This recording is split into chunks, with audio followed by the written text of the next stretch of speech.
So here we are. Welcome to the Sparkle podcast. We've got Tawana here, all the way from Felsted. That is where I used to go to school. My first time being joined in the studio by an old Felstedian. Old being you only just graduated, so welcome to the club. What brought you here? Well, I came here for the Sparkle internship, but I also wanted to be here to kind of explore Dubai. I've been here before, but when I was very young. Now that I'm kind of older and I've finished with school just now, I kind of felt like I needed to travel a little bit more. So went to France about 2 weeks ago, and now I'm in Dubai, kind of getting a new experience, and yeah. And so here you are on an internship with Sparkle. Yeah. Why Sparkle?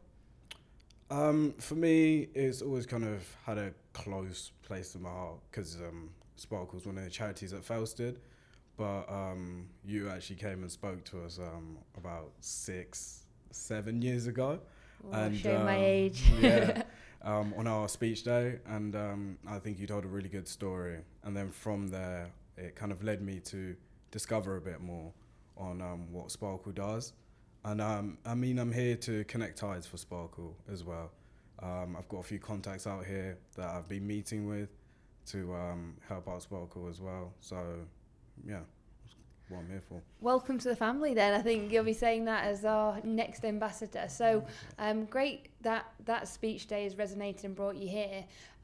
So far, obviously, doing the internship, what things have you kind of learned, and what's maybe also different to what you expected being an intern at Sparkle? In terms of being an intern at Sparkle, I think it's not your regular office. There's a lot more excitement to it. I think it's a very multicultural group of people from everywhere with different backgrounds, which I do love. I like meeting people with new cultures, new experiences, and just hearing their own personal stories as well. I found Sparkle quite comforting. I've had an onboarding by one of the members as well, who's been really kind to me and very nice the whole way through.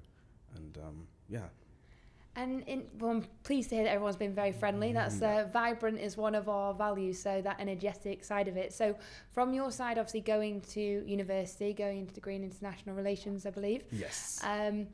What experience do you think, based on the internship that you're doing, is going to help you not only in that sort of professional aspect at studying, but also maybe with the experience that you've had so far? I think from the experience at Sparkle, I've learned to put myself out there a lot more. I think coming to Dubai on my own at 19 was a big step for me. Bold. It's a very big step for me, and I was a bit scared at first, but it's turned out to be really well, and I'm really grateful for that kind of experience as well.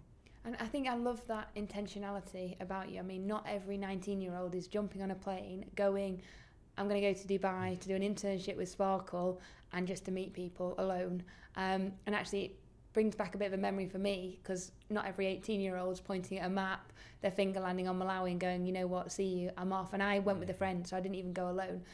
So you've been in Dubai, you've been on here on holiday, but I think coming as a lone ranger, what have you found so far about the city? I found it really nice. Fun fact, many people told me not to actually come around this time because it's very hot. Me being myself, just wanted to experience Dubai, so I was like, yeah, I might as well go ahead and see what's going on. And I can see what they're on about with the weather. It's been about 31, ranging to about 41, I think it is today. So the weather's taken me by storm. I am getting used to it for my third day here. Definitely getting used to that. Traffic's on the road as well. They're very interesting experiences. Also the malls, very big malls. Went to the Emirates and then decided to go to Dubai Mall. Oh. Yeah, and from Dubai Mall, I actually ended up getting lost in there for a couple of hours, which was an interesting experience. It still happens to me, and after 16 years in the country, yeah, don't worry, we've all been there. Yes, definitely. It's always interesting to hear from someone else's perspective as well when they come into Dubai, what things they notice about it, and every person that we've spoken to has got a different view on how they see Dubai. So the heat being one, having now Rosanna, my daughter, here, we actually got a frying pan out to see if it was true that you can fry an egg in a pan with a bit of oil, and it is true. Oh wow! Yeah, okay, it can be done. So that yeah. heat that you're feeling, don't feel alone in that. Okay. We're all suffering from Perfect, it. So, perfect. in terms of international relations, why is that kind of this charity sector of an interest to you, and what do you think, big picture, is the dream? Well, for me, I started my kind of interest within international relations about 2 years ago. I went to Budapest on a trip for the European Youth Parliament. First time kind of doing something like that with a couple of friends as well. And from there we started speaking about Europe and all of the different things going on in Europe and the current issues. And from there I kind of fell in love with international relations. And then from there I went on to MUN within school. I went to MUN in The Hague and became Secretary General of Felsted this past year. And I really enjoyed my experience, and that's when I knew I wanted to do international relations. And in terms with the charity sector, I think I've always been a bit close to charity. That same exact year, after I came back from Budapest, I actually did I did a half marathon along with Felsted. It was the Wokingham half marathon, and I raised money for Chess Homeless, which was my house charity at the time, £1,500. And I just found it really, I found it fulfilling to be able to do something like that. And it really opened up that kind of pathway of charity to me, because I went to go see them as well. And then from there, that's when I kind of went over to Sparkle, and I wanted to figure out what was going on over there. And then I really had an interest. And then from there, that's when I contacted you asking for an internship. And I'm very grateful that I'm here right now. And this internship. And an internship that's been full of lots of different things. I mean, did you have an expectation of what you were coming to do versus what's been in reality? Yeah, it was quite the experience. From day one, I had my onboarding, and then after that, there was a bit of freedom. There was a lot of experience that came with it, and I felt quite free to kind of get the experience of going to schools with people, meeting people within schools. And I mean, I think Sparkle's given me that connection. I've been able to meet people from various different backgrounds, various different cultures, which is something that I really am grateful for, because I feel like any other kind of internship, you wouldn't get that opportunity.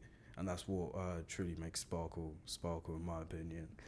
Thrown in at the deep end, I think we'd like to say. And I think our big thing for internships is to make sure that we give everyone the opportunity to get involved in a little bit of something, and you go away with kind of a sense of belonging. Have you felt that kind of family feel since being with us? Yes, I have definitely had that family feel. I felt like from day one, I kind of felt meant to be with Sparkle. And, you know, coming on my own from France to Dubai, that's exactly what you need. You need that sense of comfort coming into a job, an internship. But it feels like a job. You know, it does feel a bit like a job. But anyway, coming into the internship on your own, you really need that sense of family feel. And everyone's been really kind and let me know. If there's anything I do need, they are all available, and that's made the trip for me. Brilliant. So, in terms of obviously reminiscing down memory lane of our time at Felsted, there's a 16-year age gap, so unfortunately we didn't cross paths at the same time. No. But as we've just realised, we did have teachers that taught me that are still at the school now, and have done so. Interestingly enough, we've said there's a few changes that have been actually probably more so in the last few years. Yes. So what would you say to other young people about wanting to make a difference? How easy has it been? How do they go about it?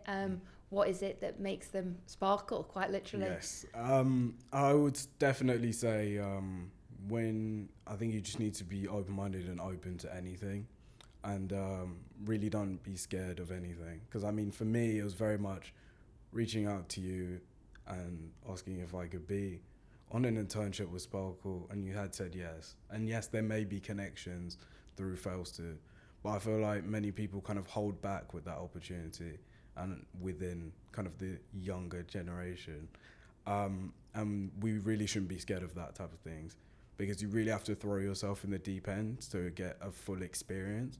And I mean, that's what I've done now, and I have no regrets of it at all. And I mean, kind of being with Sparkle, you also need to remember that it's all for a good cause as well. Like, I do gain something and they gain something as well. And that's what I love about Sparkle and charities in general. Obviously, you decided to take the plunge and reach out to me on LinkedIn. Yes. How many of the sort of OF community are you reaching out to, and how worthwhile have you found the network? I found it pretty worthwhile. When we kind of finished off school, which was quite nice from Felsted, they helped us connect on the last couple of days to kind of get us onto the OF platform. And what I like about the OF platform is that everyone's really scattered around the world, and it gives you opportunities in all places around the world. And I really do enjoy that and appreciate that quite a lot from what Felsted's given to me. Okay, so Yeah. you mentioned about, don't worry, you're Okay. fine. You said, obviously, you built the courage to slide into my DM, should we Yeah, say, on yeah. LinkedIn. What is that fear like? If we're talking to other young people to say, just take that leap of faith, what is it that's blocking people, do you think, or stopping them from reaching out? Fear? What different? I think it's fear and probably what other people would kind of think. I think it's very kind of judgmental time, especially for young people, and I would say that's due to social media. There's quite a few kind of people who wouldn't feel as comfortable reaching out to people because they don't want to be judged.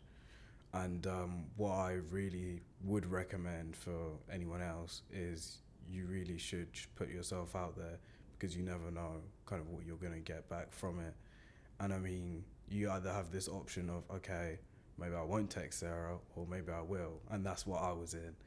And, you know, I kind of spoke to my mum as well, and she was like, okay, well, if you don't text Sarah, you're definitely not getting it. But if you do, then, you know, there's a possibility, and it may not be 100%, but at least you tried. And I'm grateful that I made that decision, and I really think that people should leap onto those kind of opportunities and not be scared. So Sparkle's obviously one of the school partners. Yes. Throughout your school journey, Yeah. what different ways have you been able to get involved with Sparkle, and why do you think it's important for the students to be involved with a cause like that? I think it's been really good, and obviously Felsted has Sparkle as one of their charities, and a couple of things that they've done is bake sales, and I think they've done a running race as well.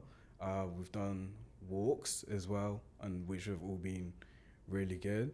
And I think it's quite nice to give back to charity, personally speaking. But I think also because you kind of gain that own kind of joy, knowing that you've done something good. And yeah. So Sparkle is obviously one of the charity partners at Felsted. Yes. How has that impacted you on your journey at the school? It's impacted me in three specific ways. The first one being that kind of sense of gratitude, in terms of you gain a lot of connections. So I feel like if Sparkle wasn't kind of a part of Felsted, various things like today wouldn't even have happened. So I'm very grateful for that. It's also the sense of kind of giving and donating, which is also really nice. Knowing that you're doing something great for a charity. So for example, within the school, we've done bake sales, we've done Walk Malawi, and all of those events have all gone to a great cause, which is also very nice. And then thirdly, I think Felsted is a very broad school in terms of, it's nice that they kind of expand within their own, as we call it, Felsted bubble, onto other companies and charities, because it gives the students more opportunity, but it also widens their knowledge as well. And by having charities, they have the experience to kind of go see different parts of the world, experience different cultures, and I think that's very important.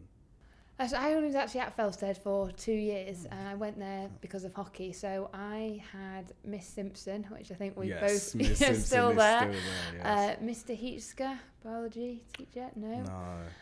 Goodness God, I hope no teacher's going to be watching this while I try and recall which ones. I had Mr. Winter, who's definitely not there. He's now a headmaster at a different school.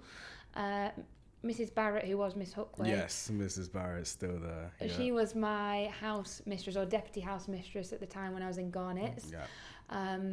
Goodness, who else did I have? And what else did I study?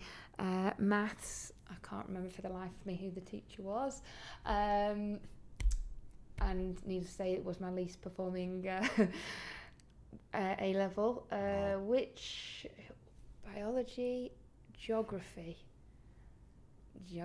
Mr. G, but I can't remember his. No, he's definitely not there because he retired. His name wasn't G either, Mr. And oh God, this is he's gonna kill me. I know his first name, but I just still feel we should call teachers, even no matter how old you get, by the second name.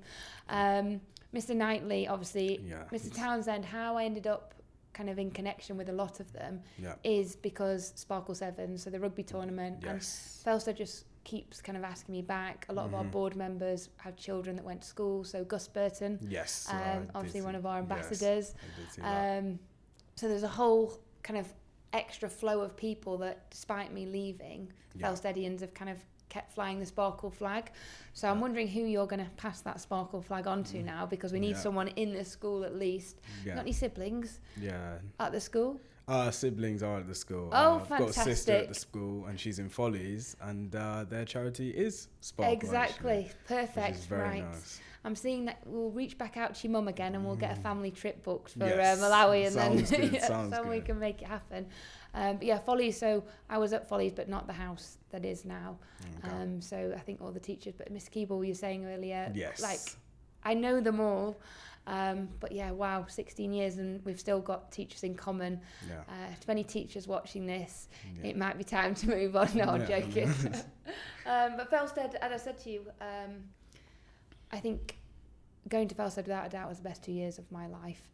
Having gone from a day school to then a boarding school, it's interesting hearing what you're saying about opportunities, because so many Felstedians, old Felstedians and even current ones, are supporting Sparkle today.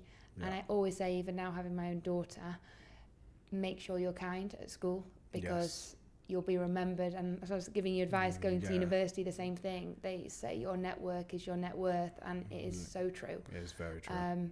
Because Sparkle wouldn't be here if it hadn't been for the people that have supported us on the journey, and a lot of those are people I went to school with, uni with, and have worked with in my first job. So I've got a lot to be thankful for. Felsted bought our first car that doubled up as an ambulance service. Mr. Townsend went over to Sparkle, and we did the first touch rugby tournament. That was kind of 6-7 years ago. So I've seen a couple of them. It's around August time, isn't it? Yeah. When I came back into school early, they're always playing, and they've been doing quite well. I think. It's the Sparkle Sevens really took off, and it was a great event. We raised serious amounts of money, and it was a day in the Felsted calendar. One thing I would say with Felsted is my dream is to be able to do student trips. I'm hoping that next year, sorry you've missed it, but maybe another time, your sister will be on that trip. Yeah, definitely. Is to get Felsted students over there, because I think once you go, you experience it, it's life-changing, and that then helps with that momentum. Of course. Did you manage to go on any trips at all in the school that were charity? Not charity-specific ones. No. I mean, I went to The Hague with the school. And then I've got South Africa later for a rugby tour, which will be quite nice. Yeah, well, South Africa to Malawi is not too far, so maybe we could see about that as a situation. Definitely. And even at uni, while you're there on the holidays, also even connecting the university, depending on which one you end up going to. Yes. It'll be great to see. Any other questions from you? No, I think that's... Anything, Alex, you think? No, I'm happy. Yeah. Perfect. Maybe we'll do three... wonder about the three things you've learnt. Yeah. What, from Sparkle? From Sparkle and from school, so do both. Oh, wow, okay. Yeah. So I'll ask you the question, okay? Okay. So here on the internship at Sparkle, what are 3 things that you've learnt? 3 things that I've learned. Definitely first, be open. And then second one, don't be scared. And third one, be cautious of the bar weather because it is seriously dangerous. That would kind of be my top 3, with the 2 having more meaning, but keep the third one in mind, definitely. Nice. And in terms of your time at Felsted, what are 3 takeaways from your journey at the school? I would say number 1, take advantage of the opportunities. I think Felsted has a lot to offer, and you should really get involved with as much as possible. Number 2, linking back to what you said about the network, I think being kind of around everyone and being familiar with everyone really helps, because as you said, your network is your net worth. And I think that's a really key thing, and at Felsted it's very big, so you should definitely keep that in your back pocket at all times. And then number 3, I would just say enjoy it. I really enjoyed my time at Felsted, and I really can't believe that it's over, to be honest. But kind of looking back on it, I enjoyed everything. I don't actually have kind of any regret of anything that I did for Felsted, because I think I really utilised it. I took every opportunity that they offered, and I tried things. I didn't like things, and I liked things. But it's kind of that trial and error that kind of shapes the person that you are today. And I am grateful that Felsted offered me that chance. So you saw me on LinkedIn, and you heard me at Speech Day. Yes. You've now got to know me in reality. Yes. What would you say? Am I how you imagined? Yes. I thought you were a bit more scary, to be honest, in the nicest way possible. It's okay. Yeah, so that kind of took me by surprise. I mean, we've had lots of chats over the past 3 days, and very down to earth and very nice. Brilliant chats and a lot of good stories that you have, which is also really enjoyable, and I have enjoyed those as well. Yeah, I would say really smiley as well. Smiley and not scary. I'll take that. I'll take that. Okay, what's your why? Why do you get out of bed in the morning? Why do I get out of bed in the morning? Wow. That's a very good question. I think I get out of bed in the morning because I feel like there's always more to have. Like I've always been a person who kind of strives for more in a way, and I'll kind of set a goal the night before I go to bed, and what I kind of want to complete the next day. Like I have a little book back in my room. I bring it everywhere with me, and I'll kind of put what I want to achieve on that day and what I want to do well, and that's what kind of drives me to really get out of bed. And yeah, funny enough, today the one was do well on the podcast, and I think it's gone quite well. I'm quite pleased with myself. You've achieved your objective for today. You'll sleep peacefully tonight. Yes. And hopefully we can spread the word and make a difference even wider, encourage more people. So of course. Thank you so much. Thank you. It's been a pleasure. Well done. Thank you. And we'll see you next time. Of course. Thank you. Thank you so much for watching our Sparkle podcast. We've got so many more impactful stories lined up over the next few months. If these resonate with you, please subscribe to our YouTube channel, and looking forward to seeing you again next time.